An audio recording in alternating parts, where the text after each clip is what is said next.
മുംബൈ സ്വർണ്ണവില ദിനംപ്രതി പുതിയ റെക്കോർഡ് ഭേദിക്കുമ്പോൾ ഉപഭോക്താക്കളെ ആകർഷിക്കാൻ പുതിയ തന്ത്രങ്ങൾ പയറ്റുകയാണ് ആഭരണ വ്യാപാരികൾ. കാരറ്റ് കുറഞ്ഞ സ്വർണത്തിൽ നിർമ്മിച്ച ആഭരണങ്ങളാണ് ഉപഭോക്താക്കളുടെ മനം കവരുന്നത്. രാജ്യം ഉത്സവ, വിവാഹ സീസണിലേക്ക് കടന്നിട്ടും ആളുകൾ സ്വർണം വാങ്ങാൻ മടിച്ചത് ആഭരണ വ്യാപാര രംഗത്ത് തിരിച്ചടിയാകുമെന്ന് സൂചനയുണ്ടായിരുന്നു. വില കുതിച്ചുയർന്നതോടെ സാധാരണക്കാരും പുതിയ തലമുറയും ബജറ്റ് സൗഹൃദ സ്വർണ്ണാഭരണങ്ങളിലേക്ക് മാറിയതോടെയാണ് ട്രെൻഡിന് തുടക്കമിട്ടത്.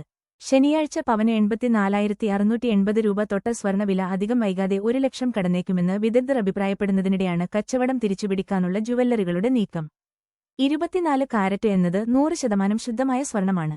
അതായത് കോപ്പർ, സിൽവർ, നിക്കൽ തുടങ്ങിയവയൊന്നും അടങ്ങാത്ത സ്വർണം.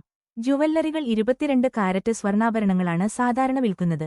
അതേസമയം 22 കാരറ്റ് സ്വർണത്തെക്കാൾ 60 മുതൽ 65% വരെ വിലക്കുറവാണ് 9 കാരറ്റ് സ്വർണത്തിന്. അതുപോലെ 18 കാരറ്റ് സ്വർണത്തിന്റെ വിലയും വളരെ കുറവാണ്.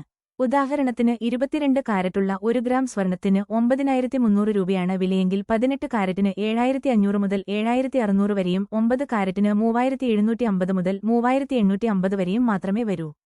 വില കുത്തനെ ഉയർന്നതിനാൽ സ്വർണ്ണാഭരണങ്ങൾ സാധാരണക്കാരന് വാങ്ങാൻ കഴിയാതെ വന്നതോടെയാണ് കാരറ്റ് കുറഞ്ഞ ആഭരണങ്ങളുടെ ഡിമാൻഡ് വർദ്ധിച്ചതെന്ന് സെൻഗോ ഗോൾഡിന്റെ എംഡിയും സിഇഒയുമായ സുവങ്കർ സെൻ പറഞ്ഞു.